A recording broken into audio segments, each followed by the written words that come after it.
if the seconder is not ready to second the motion, so the motion die there, or maybe we can initiate another motion another day, that those who are ready to support the motion on our speaker can be able to do it. It has happened several times, Honorable Speaker. Order, Honorable Senator. Conclude, Honorable Senator Fomeru. Kindly conclude your intervention. So, Honorable Speaker, is it possible that we can have another option?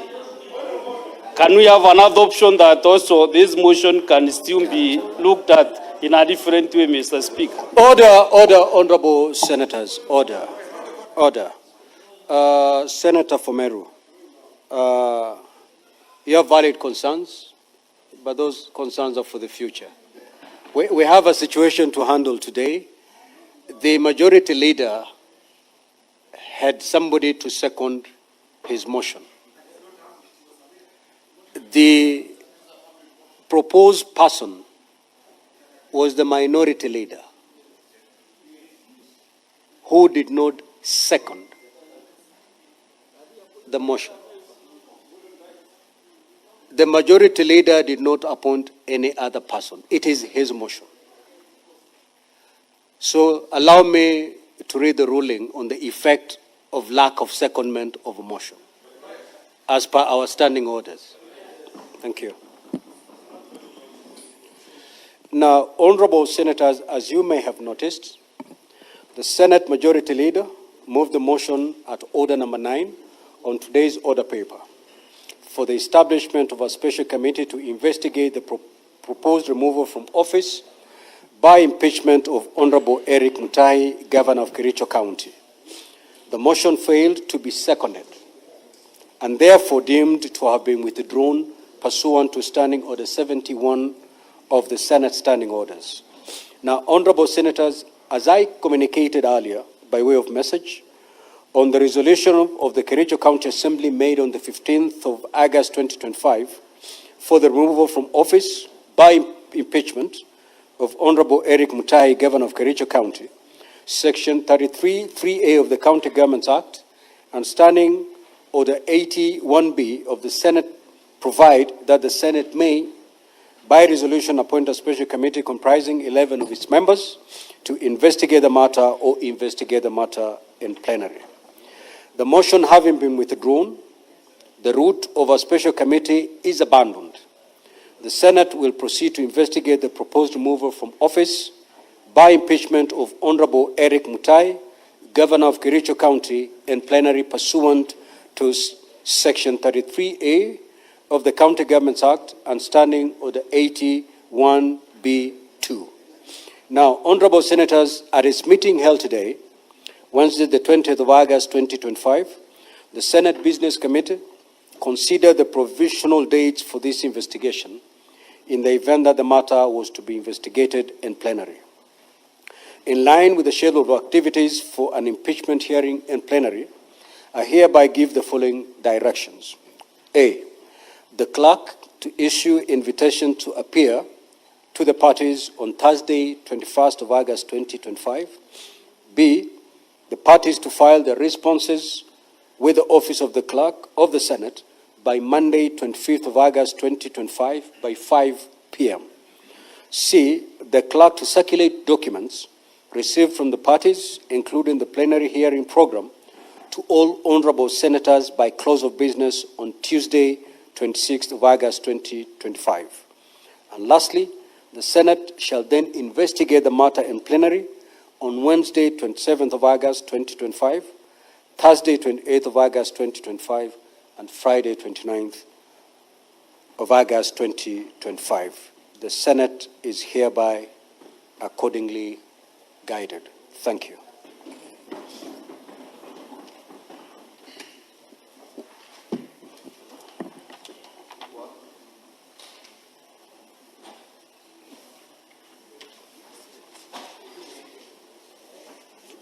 Let me read. Now, honorable senators, I have a further communication to make. I would like to acknowledge the presence in the Speaker's Gallery this afternoon of Ms. Carol Ann Nicolen Esther Husen, a Director of Legal Services from the National Assembly of the Republic of Namibia, and Andrew Kipro Kaimugul, a student from the Moi High School, Kabarak. They are in the Senate for benchmarking and study visit, respectively.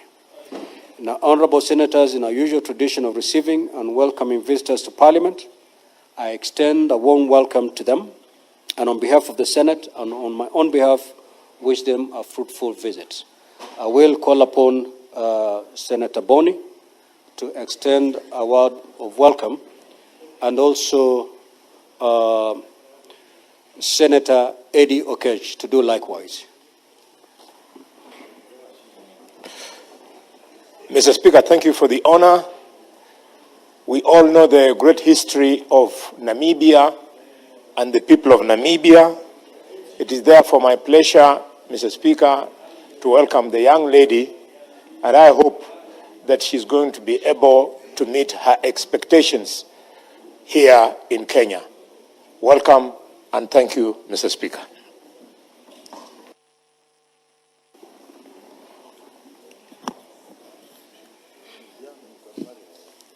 Mr. Speaker, I want to thank you for giving me this opportunity to also welcome the delegate from Namibia. I had the chance to visit that country when I was studying in... An izakaya is a Japanese-style bar where you go in, you sit down and order food, and oftentimes you get very... And I think a lot of the guests in this upper house, and even generally from our parliament, and to the students from Kabarak as well. Today, me and my wife building a 5-pit area, which is also going to serve as a space.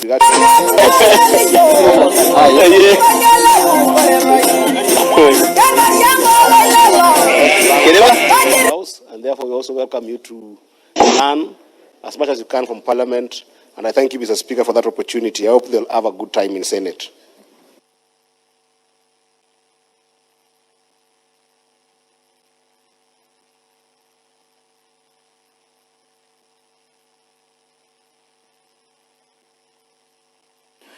Now, honorable senators, I have another communication to make.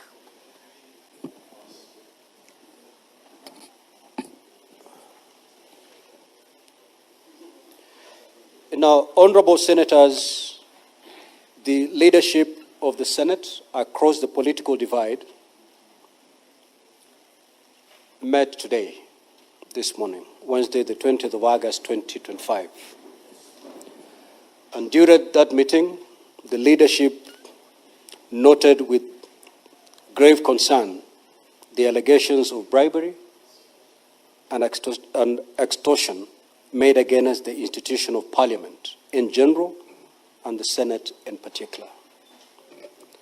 The leadership of the Senate has also noted that the allegations have not included material particulars, including the specific individual senators against whom the allegations of bribery are made.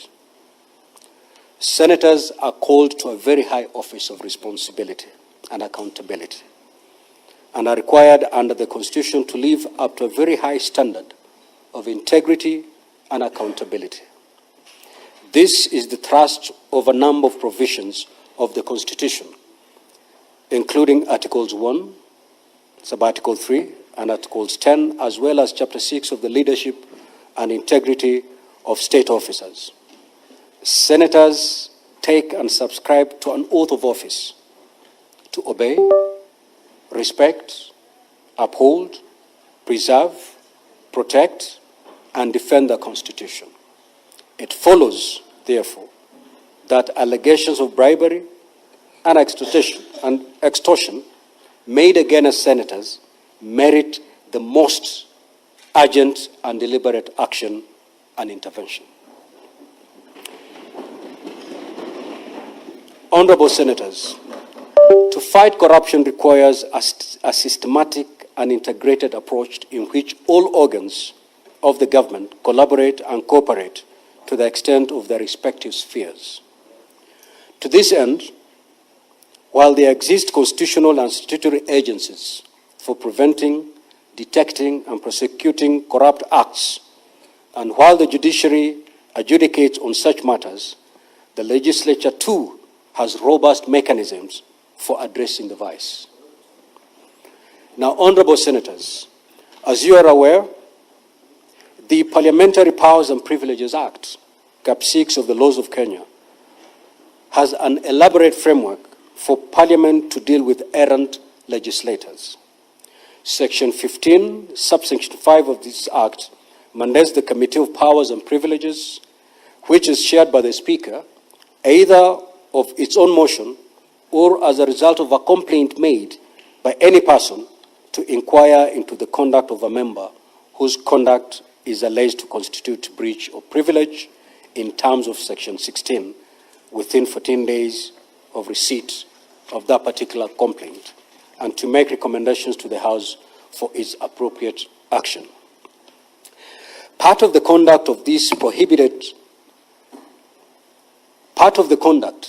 that is prohibited under this Act includes improper influence of members of Parliament, fraud, intimidation, offer or promise of any inducement or benefit of any kind of a member in the performance of the member's functions.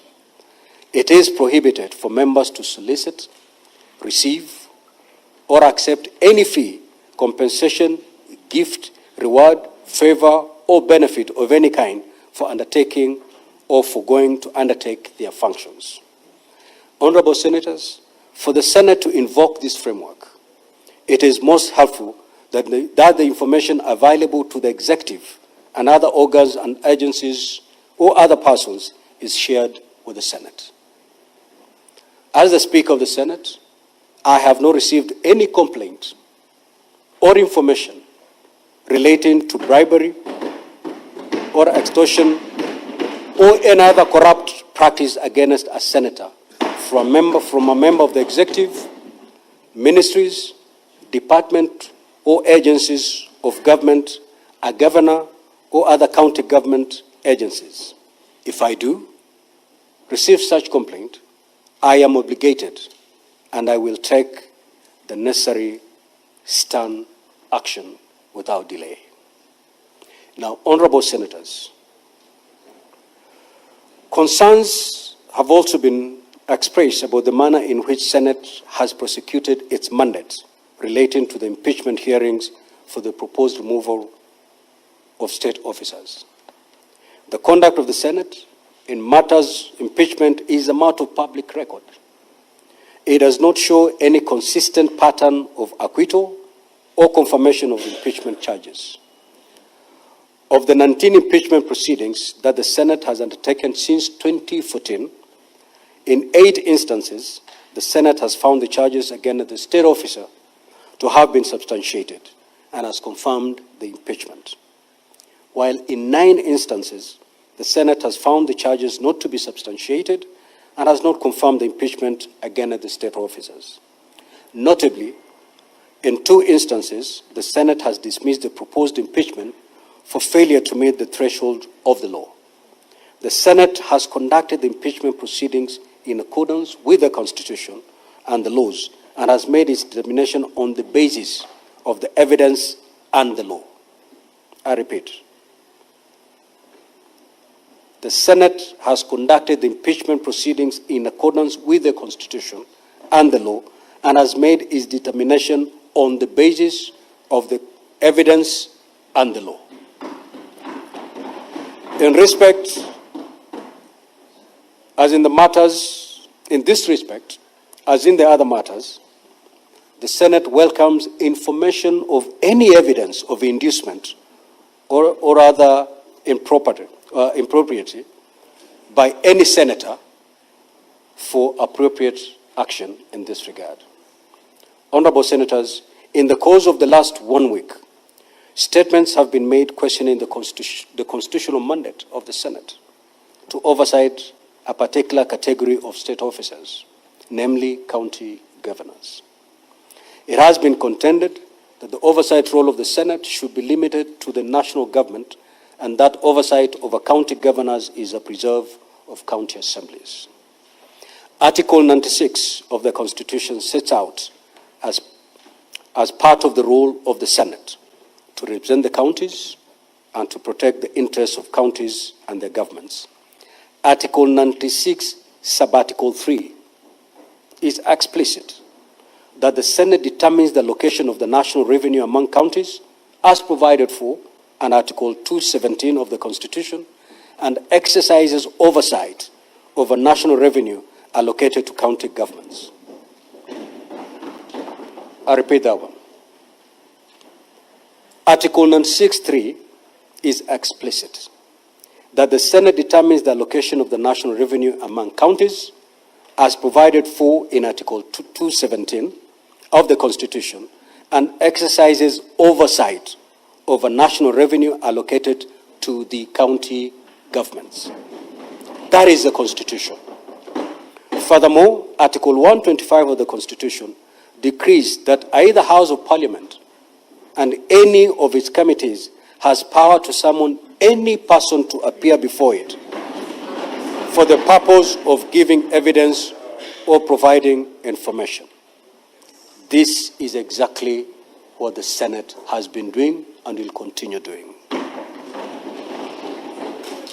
Apart from the clear provision of the Constitution on the matter, the superior courts have made a number of decisions addressing the questions of jurisdiction of the Senate to summon and exercise oversight county governors and other county government officials, and the demarcation of the oversight function between the Senate and the county assemblies. In the High Court petition number 334 of 2016, Kialo Kamina versus Senate and others, the court held as follows on the question of oversight responsibility of the Senate. And I quote, "The Senate and the county governments are to work together to ensure that the purpose of devolution is achieved. The two bodies cannot work separately, and since the county government receives funds from the national level, they cannot check themselves. Accountability has to come from a body not within the county level, thus the Senate." These are the words of the courts. The Supreme Court in petition number 24 of 2019 between the Senate and the Council of Governors and others, while also considering the issue of the mandate of the Senate, the court stated as follows, and I quote, "The purpose of the Constitution is to entrench good governance, the rule of law, accountability, transparency, and prudent management of public finances at both levels of government. Such grand purpose cannot be served if either the Senate or county assemblies begin to develop centers of oversight influence.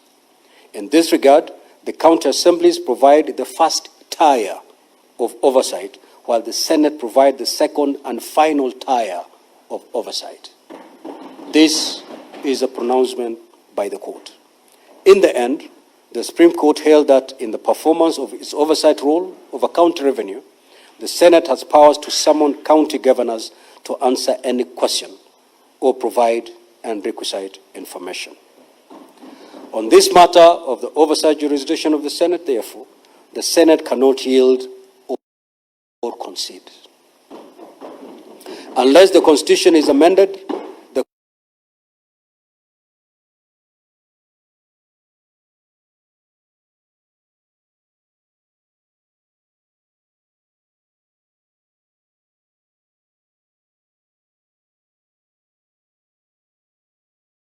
constitutional mandate of the Senate is non-negotiable or discretionary.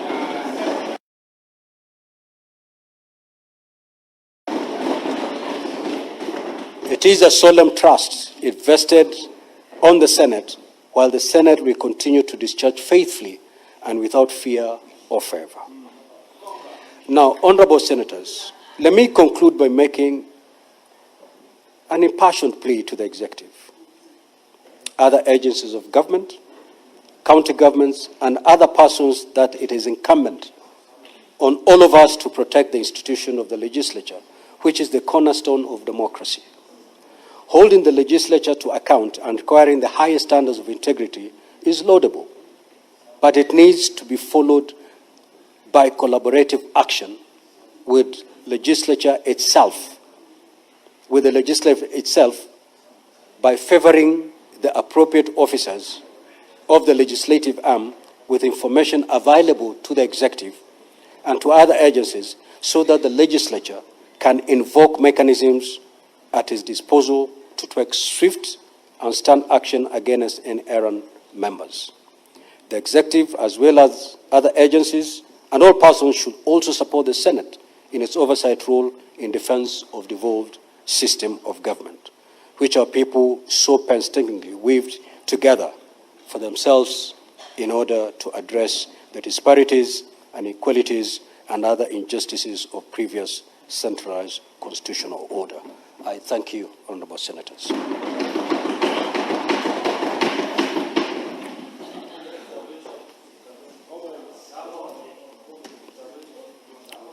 Yes, honorable senators, I thought I was very elaborate in this communication. So let's leave it there, honorable senators. Let's leave it there. Yes, honorable senators, be up, rising.